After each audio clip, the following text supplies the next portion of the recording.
of the Civilian Review Board Work Group, and obviously our incredible partner and chief advocate for change and reform, Council President Harden. I want to thank you all.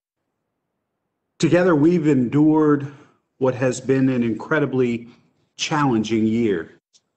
We're still in the grasp of a global pandemic, which has taken the lives of hundreds of thousands of our neighbors across the country. At the same time, our nation has had to grieve the unnecessary and tragic loss of life at the hands of law enforcement. The deaths of Breonna Taylor and George Floyd spurred calls for social justice, racial equity, and police accountability. And now, the death of Casey Goodson Jr. has strengthened our resolve to deliver that change right here in Columbus. Our work did not start this year, but when I launched my campaign for mayor more than 6 years ago, I ran on a commitment to implementing body-worn cameras across the Division of Police, and we delivered. They have proved to be an invaluable tool to protect the community and the police. I also promised to conduct independent reviews of police policies, procedures, and training. We seated the Columbus Community Safety Advisory Commission in 2018 and received their recommendations earlier this year. We hired Matrix Consulting to look into police operations, and they came back with findings of racial discrimination, both in how residents of color are treated by police and how minority police officers are treated within the ranks. Before the pandemic and before the protests of this past summer, we were implementing these recommendations, changing policies, and adapting strategies to make sure all residents feel safe. But since the protests of this past summer, we have joined together as a community to redouble our efforts to bring about change, and we've made meaningful and lasting reforms. In the last 6 months, we reviewed and ultimately changed policy use of force in response to nonviolent protests, including the use of tear gas and pepper spray to disperse crowds. We engaged an independent law firm to investigate administrative charges into use of force stemming from protests. We hired a former FBI agent to investigate potential criminal charges. We entered into an agreement with BCI, the Bureau of Criminal Investigation, to handle police-involved shootings by the Columbus Division of Police that resulted in death in custody or fatality. We launched an interactive web-based dashboard to track the progress of implementing 200+ recommendations from the Matrix Review and Community Safety Advisory Commission. One of the recommendations of the Safety Advisory Commission was to establish an independent civilian review board.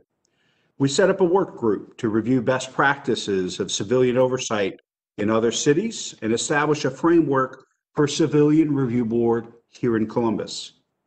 At the same time, we presented an amendment to the city charter to establish and fully fund a civilian review board.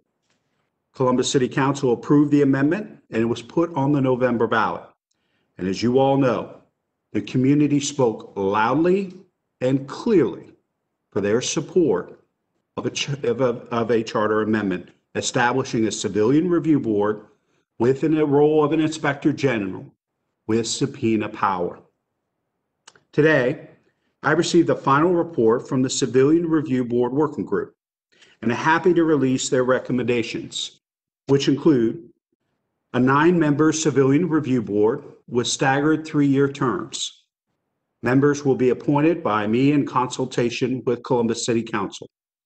The board will be diverse in race, age, ethnicity, socioeconomic status, and a majority of its members must live in the city of Columbus.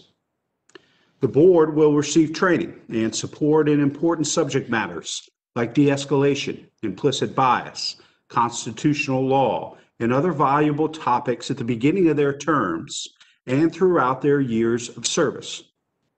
The minimum qualifications for the new Inspector General and staffing for this new department will be set by the board once it's seated. And per the work group's recommendation, we will do all that. We can ensure the Civilian Review Board has broad investigative powers, including subpoena powers, and that they will be empowered to conduct independent investigations. I'm deeply grateful to the work of the Civilian Review Board work group.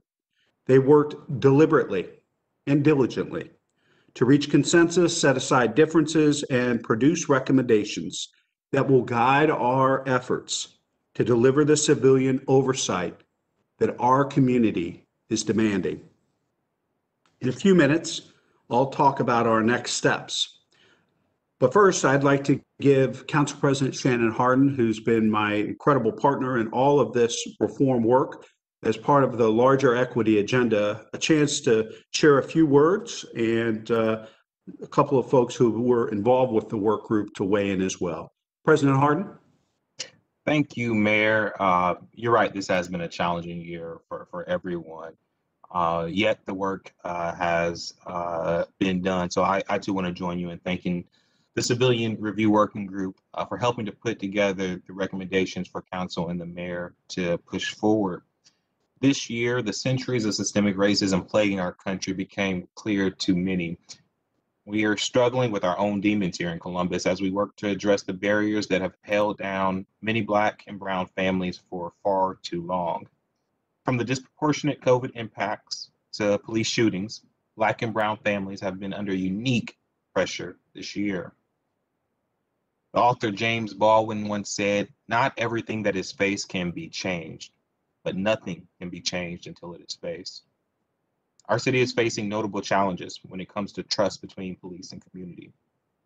But in response to the killing of George Floyd, we passed the largest package of police reform in generations. We rewrote our purchasing code to demilitarize our police force. We limited the use of no-knock warrants, the tactic that led to Breonna Taylor's death. We instituted background check for hate group affiliations amongst our police. And we put issue 2 before the voters to create an independent civilian review board and an office of the Inspector General. As the mayor said, on November 3rd, voters registered their resounding support for issue 2, with more than 70% of our voters casting their vote in favor of accountability and reform. The mayor pulled together the Civilian Review Working Group to help analyze how this new body and this new office of the Inspector General would function.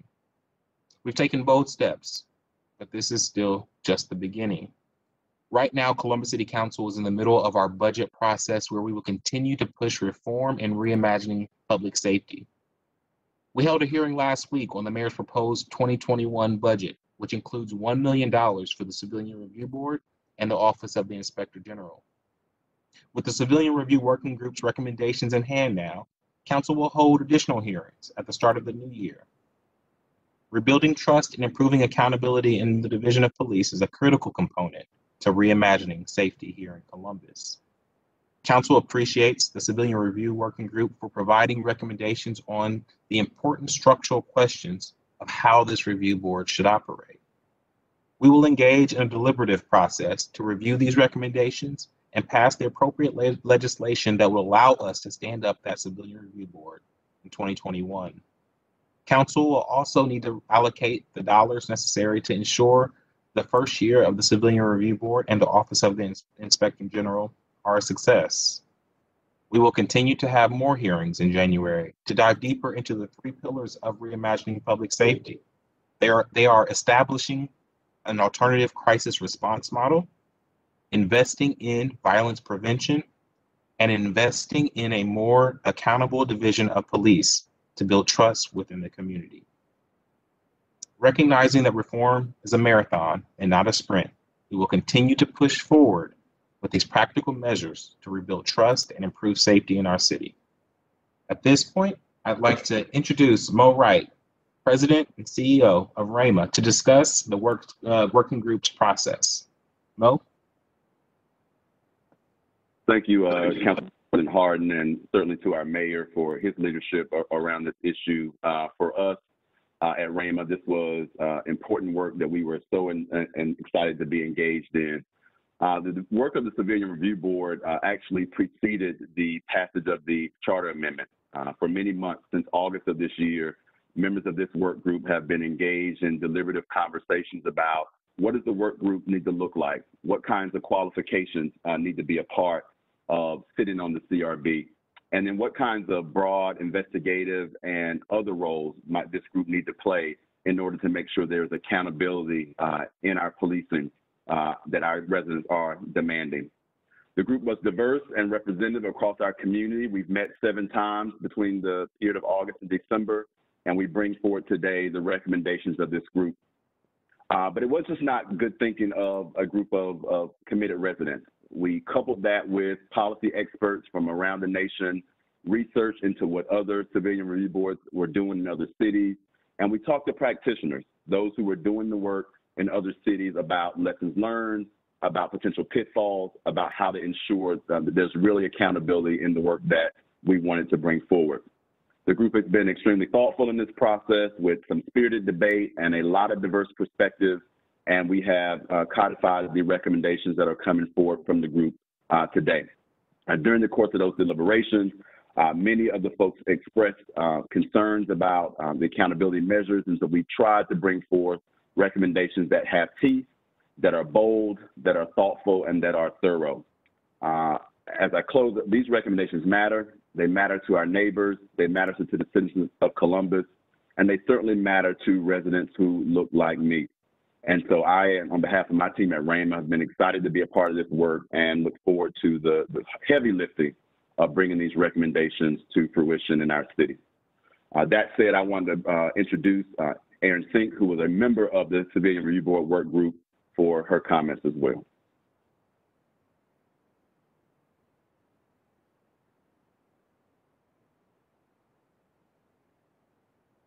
Together. I first want to recognize the dedication of the working group. As has been mentioned, it is a very diverse group of incredibly thoughtful people representing a wide range of views and perspectives, all of whom volunteered their time and their talent to develop a model for a civilian review board that will work for us here in Columbus. And it has been a great honor to serve with all of you. It's also important to take a moment to remember why we embarked on this journey of reform, including creating a civilian review board. Because too many families in our community have grieved the loss of their loved ones without the full realization of justice. Because we understand that bias exists across our community, including within the Division of Police, and that we know we must work to root it out. And because we see that the trust that has been fundamentally shaken between the community and our law enforcement officers, but also because we can envision a Columbus that is safer and fairer for every community member. You know, the need to reform, to make change and restore that trust could not be more urgent, and it is very clearly our pathway forward. We all know that we entrust our police officers with an incredible amount of power and authority to detain, to search, to restrain, and even sometimes to take a life. And so there must be accountability when that power and trust are misused. And so a strong, fair, and independent civilian review board will bring a new lens of transparency and accountability that will protect both the public and our officers. The most important thing to do now that we have recommendations coming forward is to act. We have taken the time to study and review, to debate what a civilian review board that works for Columbus should look like. Over the course of the last year, the creation of a civilian review board has gone from a recommendation of the Safety Commission to a demand of protesters in our streets to a clear mandate of voters at the ballot box. And so we know there is no time to waste. We must implement and seat the civilian review board as quickly as possible so that it can begin this very critical work of restoring openness and trust between our law enforcement officers and the public they serve. It has been a long journey to get to this point. And we know that the road ahead is also long, but I firmly believe that by working together taking on these next challenges, this heavy lifting to set up this board and get it functioning. We will enact a board that is an important step forward to achieving this fairer Columbus that I know all of us here today seek. So thank you very much for having me. Well, thank you so much, Aaron and Mo and President Harden. I want to thank you again, Aaron, for serving both on the Columbus Community Safety Advisory Commission and the Civilian Review Board Working Group. We thought it was important to have folks, a representation of folks that were part of that initial advisory group to also serve on that working group. And so I know you and a few others did double duty, an incredible amount of time and energy and sharing of your gifts with your city. And I want to thank you, Aaron, and to Mo and his incredible team that facilitated a very dynamic, inclusive, engaging process where lots of different viewpoints were heard. And the whole reason President Harden and I and his colleagues wanted a diverse group of people to serve on this working group is to have that debate, have that discussion, have that dialogue, and ultimately come up with recommendations on best practices from around the country and that would work best here in Columbus. So thank you to Mo and your team. Starting today, we are accepting applications for those who wish to serve on the Civilian Review Board. The application is online at the Civilian Review Board Workgroup webpage, and the deadline to submit is January 15th, 2021. We hope to move swiftly to appoint the board. Once the board is seated, we will begin a search for an inspector general. At the same time, we will continue negotiations with the FOP to work on some of the recommendations that need to be addressed in the collective bargaining agreement, including broad, independent investigative powers, the ability to issue subpoenas with City Council and the City Attorney's Office approval. Change is difficult, but it is necessary. President John F. Kennedy said, "Change is the law of life, and those who look only to the past or present are certain to miss the future." We will shape the future here in Columbus around police reform, accountability, transparency. We can support our officers and demand change and reform at the same time. And that's exactly what we intend to do. I'm confident that our Civilian Review Board will meet the needs of the community and help us restore trust in law enforcement, reimagine how we police our community, and ensure every resident in every neighborhood is safe. With that, we'll open the floor to questions. We'll use the raise hand function. You should all have received instructions, but I'll go over them quickly. You should see a hand icon in the bottom right corner of your screen. Click on the hand and you'll see a hand next to your name in the attendee list. That's how we know you've raised your hand. We'll unmute you to ask your question. Please state your name and media outlet before you ask your question. And after your question's been addressed, please click the hand next to your name to turn off the function. If you have additional questions or a follow-up to your initial question, please click it again. So with that, we will take your questions. And it looks like first question is going to come from Tom Bosco. Good afternoon, Tom. Hey, Mayor. Thanks for taking my question. So just to be sure, this Civilian Review Board, this has been addressed, would not be applicable in the Casey Goodson situation, correct? That is correct. The city charter amendment that was passed, as the council president mentioned, overwhelmingly only involves police misconduct, investigations into police misconduct involving the Columbus Division of Police. Any other law enforcement agency or political subdivision that would want this Civilian Review Board to have that oversight would have to ask for it. So in this case of Mr. Goodson's death, that would have to be a request that would come from the County Sheriff's Department, and we'd have to enter into some type of MOU. My guess is that would also require some changes to their collective bargaining agreement as well.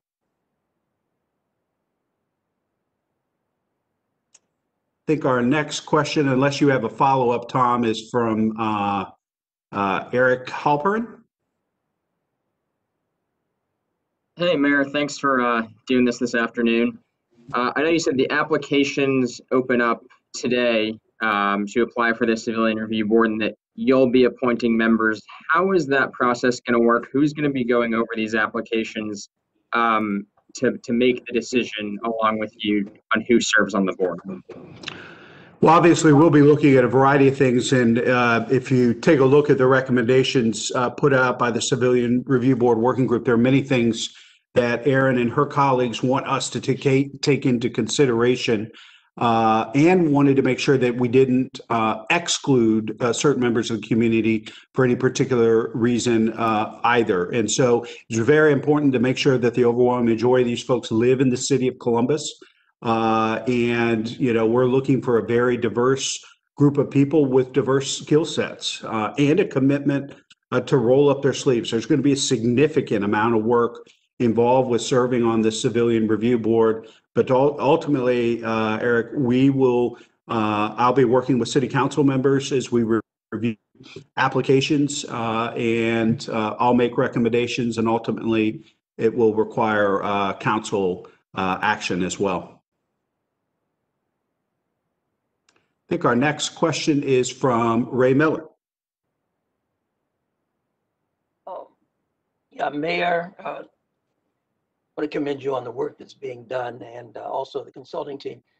On the first question that was asked about the Casey Goodson, and I understood the response, but is there anything in that situation that informs the work that you'll be doing with the Civilian Review Board?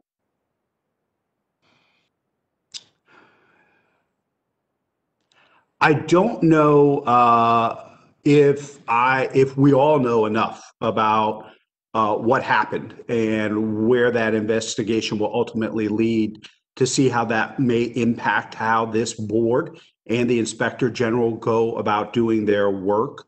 Obviously, anything we can learn from these tragic situations that have taken place either in this community or in communities around the country, we want to learn from them. I guess I would defer to Erin or Mo if there was. I know you all just recently wrapped up your work and took an extra session or two to go through things with any more detail. I'm not sure if there were any details around the Goodson shooting or death that would have been taken into account with respect to recommendations. Erin or Mo, any insight into that? So one thing I would say is we completed our final meeting prior to this tragic incident. And so I think just speaking for myself, there are things that I have learned that have come to light from this. I think we will continue to learn as those investigations carry forward. And although they are not represented our recommendations that we made because we completed our work prior, I would certainly encourage your office, City Council, and all the future board members to do those kinds of reviews, look at what is happening, to take in those learnings, and then respond accordingly. I think the only thing I would add, and if the council president wants to share any thoughts, the only thing I would add, Ray, is that we entered into an MOU with BCI earlier this summer that any police-involved shooting that ended in a fatality or death in custody would automatically bring in BCI from the beginning to complete that investigation. That didn't necessarily include other law enforcement agencies that had a police-involved shooting that ended in a fatality or death in custody within our jurisdiction. But what I've made clear to the chief is that from now on, regardless of the law enforcement agency, if there's a police-involved shooting that ends in a fatality or death in custody within the city of Columbus, whether it's the Columbus Division of Police or another law enforcement agency, BCI will handle that investigation from the outset. And it's not because I don't have confidence in the ability of the Division of Police to conduct the investigation. I think it's absolutely critically important right now that we add an additional level of independence of investigation, and to have BCI conduct that for all police involved shootings that end in fatality or death in custody that happen within the city of limits, whether they're Division of Police, law enforcement professionals, or from another law enforcement agency. President Harden, any additional comments? I think you hit that. The last point is where I would focus on is when you have a case like Casey Goodson and where justice has to be served, the one thing that we have to do after an unfortunate, terrible incident like that is make sure that there is transparency and independence in the investigation. And so I think the broader point of having a civilian review board, having that inspector general, and then having the public themselves say that they wanted this is the critical point. And I think that's the lesson that I'm taking away from the last several weeks here in our city. I think our next question is from Lacey Crisp. Good afternoon, Lacey. Hi, Mayor. Thanks for taking my question. I was wondering how you're going to ensure that this is an independent body if you and council are selecting all of the members. Well, I think, that's critically important, that this group be independent and that they be committed to represent the diversity of this community. Ultimately, the council president and I will be held accountable by the voters of this city as to whether or not this civilian review board meets their expectations and what they voted on and voted for in an overwhelming fashion this fall. It's very important to us to make sure that all perspectives are included and reflected in this civilian review board. And I think the working group made that very clear in their recommendations. And I believe that Council President, his colleagues, and myself are going to take that to heart and make sure that we are following the lead of the voters and this working group. President Harden? No, I would just add that because these terms are staggered and because they're appointments, there will be full independence from us. We got to also remember that the Inspector General is not chosen by us, but selected by the working group. And so I think that the review board, I think the working group in particular did good work in this space to try to give us recommendations that would create that greater independence and their ability to have that oversight and lead those investigations without our interference. Lacey, did you have a follow-up question or another question? I do. Thank you, Mayor. I was wondering, you had explained that they will have to go through some sort of training. Can you go into a little bit more detail about that training? Will they be forced to do like ride-alongs? I know Reynoldsburg just passed the Civilian Review Board, and that was part of that training. I was also wondering, I believe in the budget, it's set aside about $1 million for the Civilian Review Board. Is that still an accurate cost for this board? And will these be part-time or full-time positions? Well, I'll attempt to answer some of the questions and obviously want to give Aaron, who was a member of the working group and helped to shape these recommendations, speak to things as well as far as training and things that the working group would like to see take place. I know the council president and I are very interested in the Civilian Review Board members to have the training and the background and continuing education about issues involving, as I mentioned, everything from constitutional law to de-escalation, dealing with implicit bias and other things. I think are going to be very important training and background for folks who serve on the Civilian Review Board. We do feel very comfortable with the proposed budget that I introduced to council. Obviously, council's conducting hearings and ultimately will vote to approve a budget early in 2021. We feel confident that what we propose will help to fund the operations of the board and the Inspector General and her or his team of professional investigators. Again, remember, the Inspector General and his or her team will be conducting the investigations, and then the Civilian Review Board will be making recommendations on discipline to the Chief of Police. And so, but we feel comfortable and confident with where we're at in this process. Aaron, anything else from the work group's perspective on training or background that you think are important? So I think we all thought that training was very, very important for these members in order to be able to effectively carry out their charge.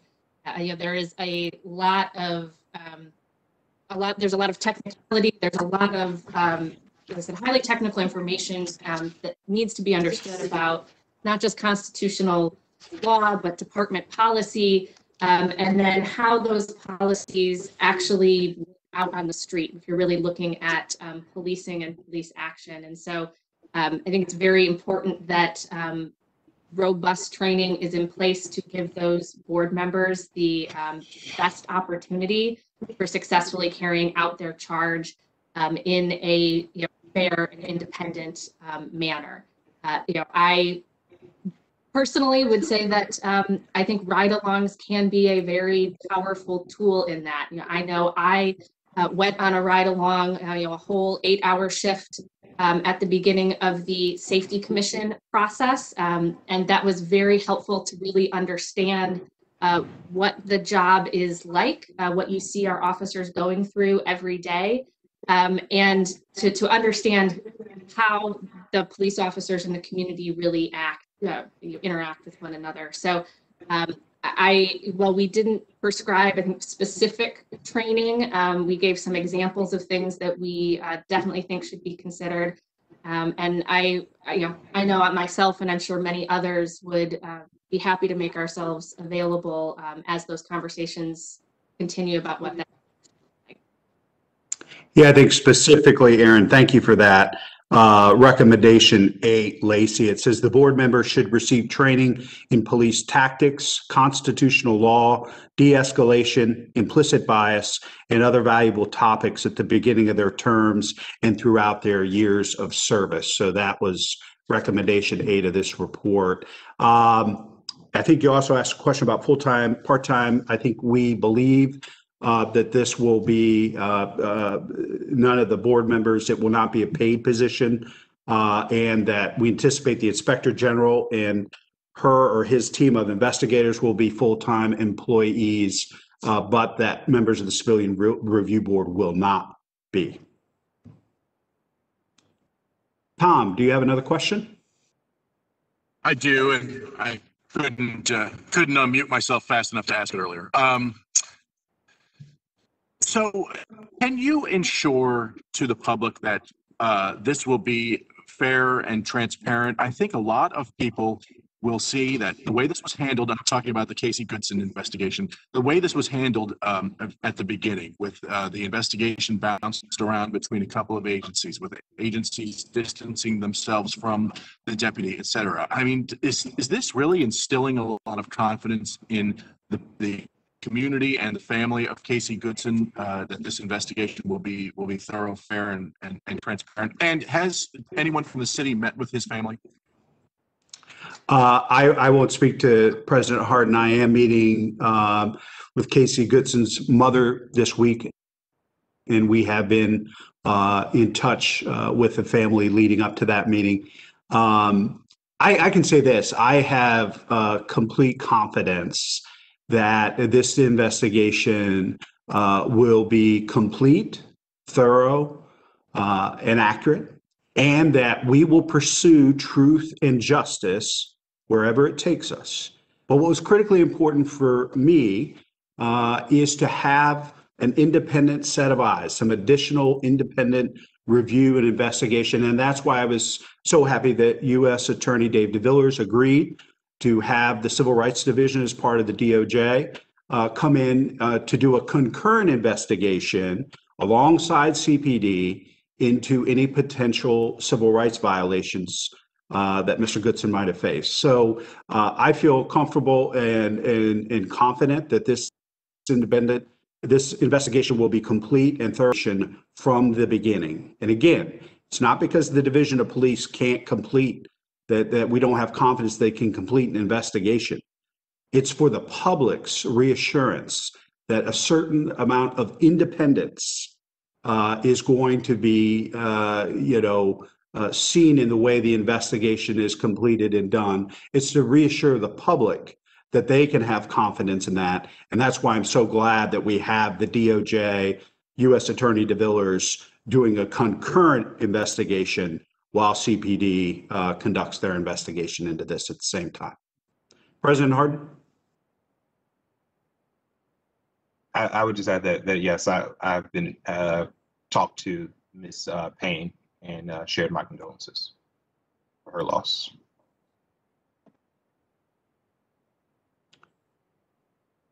I also believe that the chief and the U.S. attorney have met with Mrs. Payne as well. I believe that might have even been last week. Our next question is from Lacey Crisp. Mayor, I was wondering if you can kind of explain for those of people who aren't aware what kind of cases the Civilian Review Board is going to be looking into, what kind of complaints that they'll take their time to look into, because obviously they don't have the time or the capacity to look into everything. Well, obviously, use of force will be something that I think will be a top priority. Other types of police misconduct. As you know, Lacey, there are some folks who have a high level of confidence in reporting police misconduct and issues to the Internal Affairs Bureau. But there's an awful lot of people in our community, our neighbors, that have zero confidence that the police can investigate themselves. And so having this truly independent, civilian review board that's taking complaints of police misconduct, having an independent inspector general and a team of professional investigators doing those investigations, and then ultimately that civilian review board making recommendations to the chief on discipline is going to be very important for us to continue to reassure the public and restore the public's trust in law enforcement. So all different types of police misconduct, but certainly I imagine that use of force and other things will probably be what is shared most frequently based on, I don't know if Aaron and Mo want to speak to this, the types of things that got shared with civilian review boards around the country, but my guess is that'll be one of the top things referred to them. I do think those are common to be the top things. I'll also note that the Safety Advisory Commission recommended independent investigations, in particular for officer-involved shootings, in-custody deaths, excessive use of force, and discrimination. And I think that sentiment carried through with the working group that investigations into those types of complaints were critical, of the highest priority, and at a minimum, the board should be investigating those types of cases.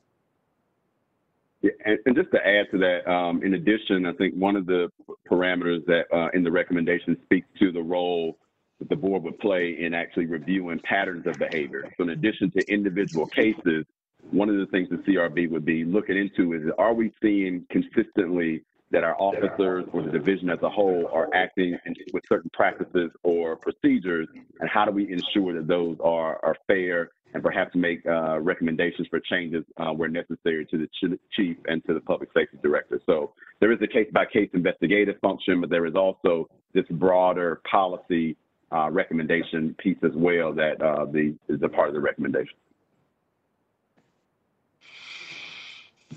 Lacey, do you have another question or a follow-up?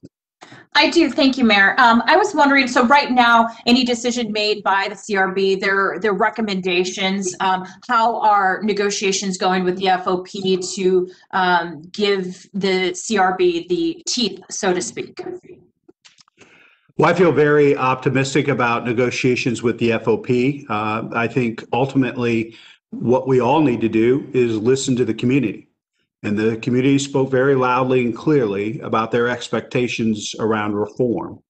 We are going to the table in good faith, working with the FOP, but reform and the Civilian Review Board with subpoena power and an inspector general are our top priorities as we enter into negotiations. But I believe that all of us want the same thing, a safer community.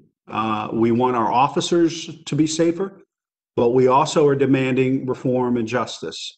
And I believe we can do those things together, focusing on what the people are demanding and the critical importance. Law enforcement has no power unless it's granted to them by the community.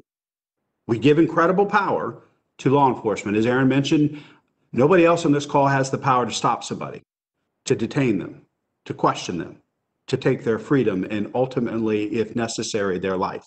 So there is an exceptionally high level of accountability that goes along with an incredibly awesome power. And that is where we need to come together to make sure that we support our officers and demand they change and reform at the same time. And I have a great deal of confidence we can do that. But the community is demanding action, and that's what we need to see happen.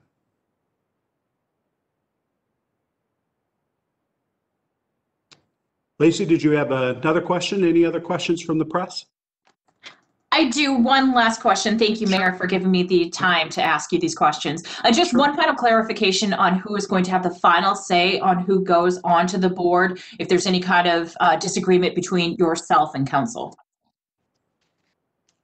I think ultimately those appointments will take place. I think council, is that right, Council President Harden? Will you all vote on these appointments? Yes, we see these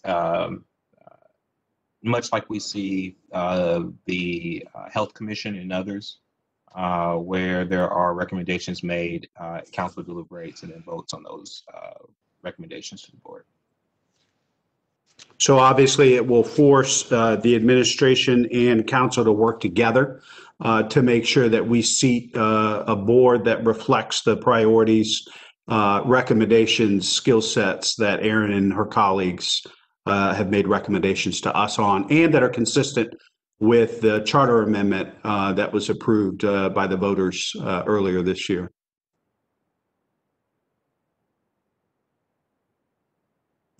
Any other questions from the press? Lacey, do you have another question, or have you just not had a chance to put your hand down? I'm sorry, Mayor. I was just wondering, will all of the applicants, will that be made public? Will the discussions between yourself and council, will those be a matter of a public format? Well, I know that the applications will all be public records, we haven't contemplated what type of process will take place. Obviously, the action by council will be in a public meeting, and in conversation about the folks that are being considered and ultimately appointed will be part of a public setting and an open meeting. President Harden, any additional comments on that? We will deliberate, and we will have hearings in a broad fashion about the Civilian Review Board over the next several months. And so I think that we all are working for transparency. This is the whole reason we created this. The whole reason we went to the voters was for greater transparency and accountability, and that's what this council will be committed to. And I'm sure the mayor is a good partner on that as well. Thank you, President Harden. If there aren't any other additional questions, I want to thank everyone. I want to thank Erin and her colleagues again for all of their work, to Mo and his team for helping to facilitate and guide a very great process in a very short period of time. I want to thank you for that. To President Harden and his colleagues, I want to thank them for their partnership. If you have any additional questions, please feel free to reach out to Robin Davis in the mayor's office or to Lee Cole at the council office, and we will get you all the information that we can. Have a good rest of the day. Thanks, everybody.